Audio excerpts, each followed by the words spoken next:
선거를 위한 기도문이 있어요. 한번 읽어볼까요? 정의와 평화로 모든 역사를 주관하시는 주님, 지난 반세기 동안 남과 북의 분단 상황 속에서 수많은 시련을 견디며 나라의 민주주의 실현을 위해 노력했고 희생된 이들을 먼저 기억하며 그들의 마음을 비추시고 이끌어 주셨음에 감사드립니다. 이제 곧 다가오는 선거를 앞두고 주님께 지혜와 분별의 은총을 청하며 기도드립니다. 당신의 자녀인 저희에게 빛을 비춰주시어 선거에 임하는 올바른 자세와 식별의 은총을 내려주소서.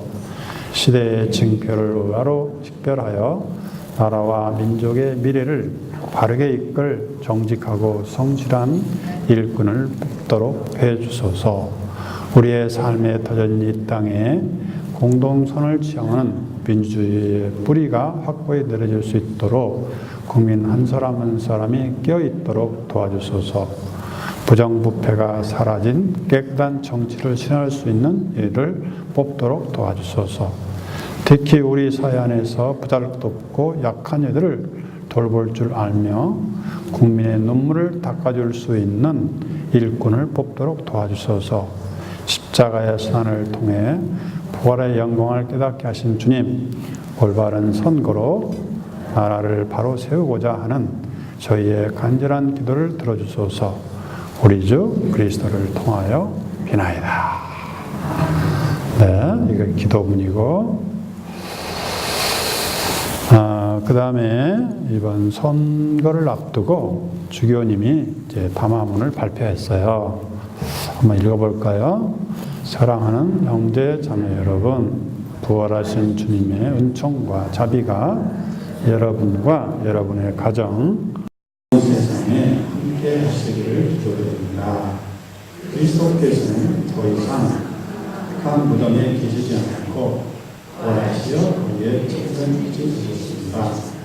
그 빛은 거짓과 기만에 쌓여있던 이 땅에 어둠을 몰아내고 정의와 평화의 새로운 역사를 해 나가는 우리의 발걸음을 비추어주는 촛불로 밝히 되어있습니다.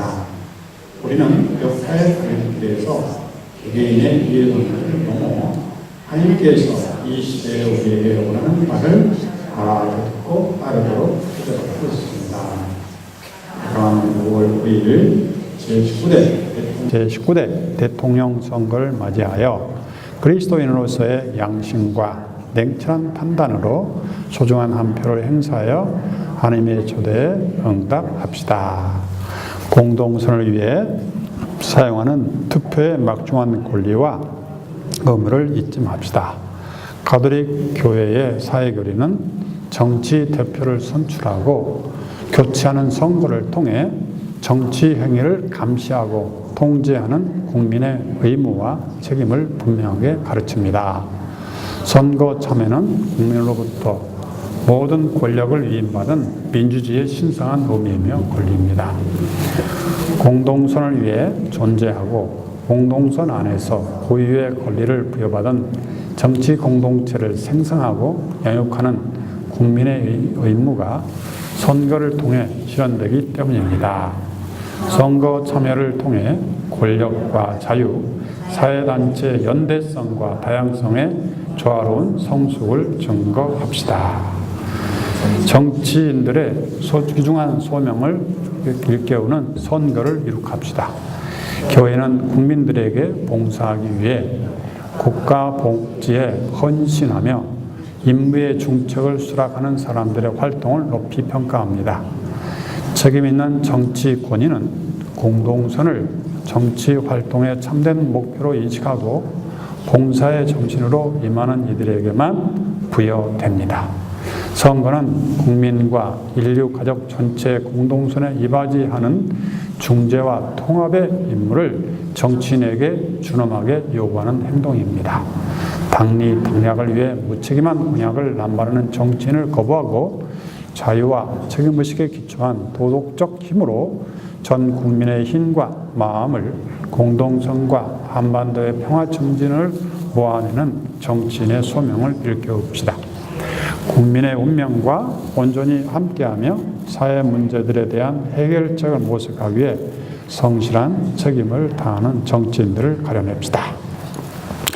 성숙한 민주주의 도약에 참여하는 대중매체의 역할을 촉구합니다. 정치 공동체의 상황과 사실 및 제시된 해결책에 대한 정확하고 공정한 정보는 민주적 참여를 위한 중요한 도구입니다. 국민은 진실과 자유와 정의와 연대의식에 근거한 정보를 제공받을 권리가 있으며 대중매체는 공동선을 중진하려는 성실한 자세로 공정한 정보를 국민에게 제공할 의무가 있습니다. 특정한 정치인이나 정당의 이익을 위해 정의를 기만하고 진실을 은폐하며 악을 선으로 위장하는 모든 행위는 역사에 중요한 심판을 피할 수 없습니다. 한국 언론 매체가 역사적 기로에 선 우리나라의 정치와 민주주의의 진실한 도약대가 되어주시기를 촉구합니다. 현대 민주주의 역사의 새로운 장을 연 촛불의 진정한 의미는 아직 완성되지 않았습니다. 국민을 위해 투철한 사명감으로 봉사하는 대통령을 선출함으로써 온전한 매듭이 새로운 민주주의 장을 열게 됩니다. 귀중한 한 표에 담긴 막중한 권리와 의무를 성실하고 책임있게 행사하는 제19대 대통령 선거가 되도록 다 함께 노력합시다. 네, 유홍식 주교님은 대전교구 교구장님이시고 한국천주교주교회의 정의평화위원회 위원장이기도 합니다. 제가 아까 미사 때 하벨 대통령을 한번 이야기했었죠. 바칠라프 하벨 체코 대통령인데 극작가 출신으로 2003년 임기를 마치고 물러난 체코의 하벨 대통령은 진실 속에서의 삶을 정치의 기치로 세웠습니다. 그는 정치는 수수라는 통념을 거부하고 정치가 자신들의 삶을 위험 속에서 살고자 하는 사람들의 단순한 소망을 존중하는 것이라고 굳게 믿었습니다.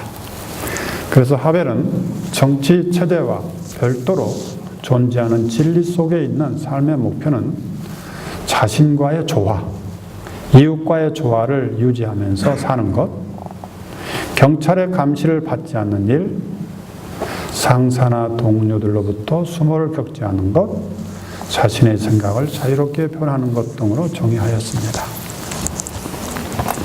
하벨은 늘 진실을 좌우명으로 삼았고 대통령이 당선된 후에도 진실과 검소를 생활하며 퇴근 후에는 청바지 차림으로 시민들과 격이 없는 대화를 하는 사람인데 대통령으로 재직할 때 월급 330만 원도 직무와 관련된 곳에만 쓰고 나머지는 모두 사회에 환원했습니다.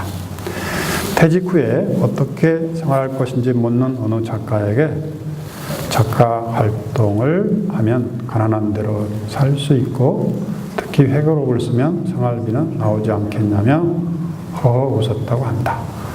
하벨 전 대통령은 1996년 타계한 부인의 뜻을 이어서 전 재산을 올가 하벨 재단에 기부해 장애인을 지원하고 있기도 한다. 하벨은 36년 체코의 수도 포하라하에 유복한 가정에서 태어났다. 하벨과는 여러 세대에 걸쳐서 프라하에서 가장 부유하고 영향력 있는 집안이었다. 그러나 공산권이 들어서자 하벨은 출신이 자본가 계급이라는 이유로 정규 교육을 받을 수 없게 됐다. 이 때문에 화학실험실 견습생, 택시 운전기사 등을 전전하다가 겨우 프라하 예술 아카데미를 졸업하고 그 후 전업 작가의 길을 걷게 되며 1963년 희곡 정원 파티를 발표하여 국제적인 극작가로 이름을 날리게 된다. 그러나 이후 공산당을 비판하는 작품을 쓴 탓에 체코에서는 20여 년간 작품 발표가 허용되지 않았다. 하벨이 본격적인 반체제 활동에 뛰어든 것은, 그러니까 그때 당시에는 공산주의가 정권을 잡고 있었던 시대였죠. 단체적 활동에 참여한 것은 1968년 바르샤바 동맹군의 무력 침공이 자행했던 프라하의 봄 사건이었다. 프라하의 봄이라고 그때 자유행진에 대해서 바르샤바 동맹군이 무력으로 진압을 해버렸던 프라하의 봄 사건이 있었죠. 1977년 일본 헌장 77을 주도한 혐의로 1979년에 공화국 전복 주도형으로 각각 투옥되면서 체코 민주화 운동을 상징하는 의미로 돌아왔다. 하벨은 1989년 11월 시민포럼을 결성하여 공산당 독재를 거부하는 대규모 시위를 통해서 40년 공산 독재를 무너뜨리게 된다. 이 시위는 리얼 사태가 없다는 점에서 벨벳 혁명으로 불린다. 체코슬로바키아 민주화 운동을 이끌어온 하벨은 1989년 의회에서 만장일치로 신임 대통령으로 선출되어 체코 역사상 41년 만에 처음으로 비공산당 출신 대통령으로 등장한다. 그가 처음에 한 일은 대규모 사면이었다. 당시 수감자의 3분의 2가 풀려났다. 정치범으로 수감되었던 사람들은 자유와 더불어 예전에 자기가 일하던 자유로 돌아간다. 1990년 자유선거에서 다시 대통령으로 선출되었고 슬로바키아가 분리독립되는 과정에서 1990년 몇 달 동안 대통령에서 물러나 있었으며 1993년도에는 체코 공화국의 초대 대통령으로 자격을 다시 선출하였다. 1998년 하벨은 두 번째로 대통령에 선출되어 2004년 임기를 마치고 물러났다. 이런 대통령이 됐으면 좋겠죠? 우리가 권위, 권력과 권위란 말을 사용하게 되는데요. 권력이란 대개 부정적인 의미로 익히며 행동보다는 고각을, 사회 수평적 관계보다는 수직적 관계를, 합의나 협상보다는 명령에 대한 무조건적인 순종을 떠올리는 게 권력입니다. 그러나 권자는 양쪽의 평형과 무게를 재는 기구인 저울의 축을 말하는 것이고, 힘, 권력은 쟁기의 모습으로서 힘이라는 의미로 형성화된 글자인데, 권위, 권력과 권위는 근문에서 여자와 술로 구성되어 있는데, 여는 두 손을 가지런히 모으고 있는 여인을, 술은 날이 둥근 큰 도끼를 가리켜주라고 합니다. 그래서 도끼는 중국에서 사람들을 죽이는 도구이자 권위의 상징이었습니다. 그래서 이는 남의 살생권을 쥔 여인이라는 뜻으로 시어머니를 말합니다. 그러니까 과거에는 이 시어머니들이 며느리의 생사협탁권을 가지고 있었죠. 지금은 그게 무너져버렸죠. 안타까운 일이죠.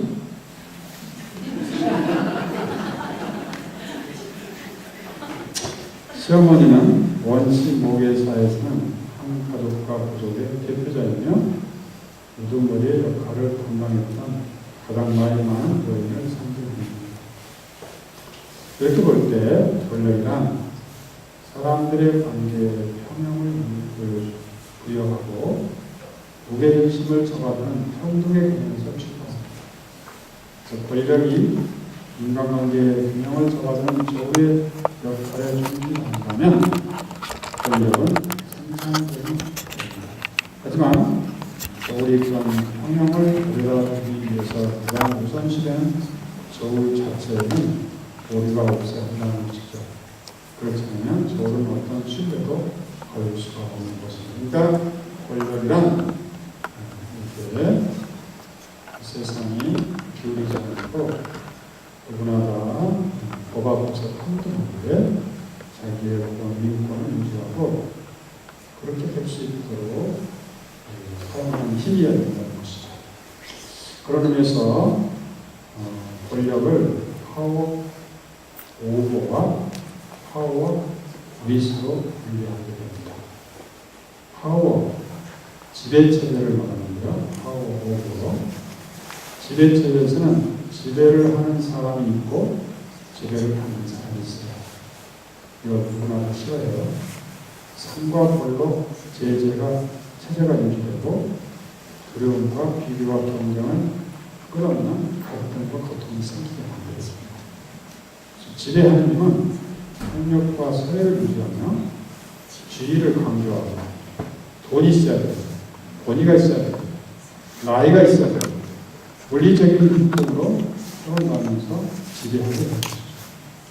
상대의 선택을 존중하지 않으면서 힘을 사용하여 자신의 뜻을 강요할 때 이런 폭력이 되고, 지배를 받는 사람이 지배자에서 느끼는 두려움은 그들을 무기력하게 만들어서 자신의 진실을 표현할 수 있는 행동을 할 수 없게 하고, 이 두려움에서 지배자는 문제가 되는 것입니다. 지배를 받는 사람들이 자신의 두려워하는 마음을 직시하지 못하게 하고 오히려 소비성이나 중독성 있는 방법으로 그것을 이루거나 피하고 싶습니다. 지금 독재자들은 이런 스포츠를 강화시키고 이런 술을 조장하고 마약 같은 거 이런 것을 이렇게 사용하고, 예를 들어서 도박, 경마장 이런 것들을 퍼뜨리면서 자신들이 지배자를 의식 못하고 하고 있다는 것이죠. 지배자, 십태가가 그렇죠. 그 다음에 파워 위에서 파트너로서 함께하는 상호 존중과 협력이 기반이 되는 것이죠.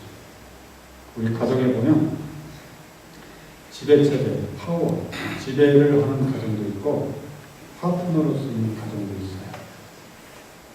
우리 정치 지도자가 지배해가는 거 파트너가 되기를 원하는 것이고, 우리 모두가 예수를 닮는다는 말로 상호 존중과 협력이 기반이 되고 삶을 통일하게 하는 인간관계와 사회구조를 만들어가실 것인데, 다른 사람의 선택을 존중하며 상호성 안에서 자신의 욕구나 가치를 의식하고 분명하게 떠날 수 있는 능력을 필요로 합니다. 우리가 권위자의 위치에 있을 때 우리의 말이 다른 사람에게 비판이나 강요를 들리지 않도록 최선을 다한다. 점점 이렇게 해서 이 정치 힘이 지배하지 않고 파트너가 되도록 하는데 우리가 기도를 해야 되고, 먼저 우리 가정이 내가 있는 곳이 바로 지배하는 분위기로 함께하는 파트너, 동반자 관계가 되는 그런 관계를 가질 수 있도록 하는 것, 이게 바로 우리가 민주화하는 첫 발을 내리는 것이라고 볼 수 있겠습니다. 성부와 성자와 성령의 이름으로 연주가 하신 마리아님 기뻐하소서. 주님께서 함께 계시니 열정이 되시며 세상을 예수님과 계시나이다. 전주의 성모 마리아님 이제와 저희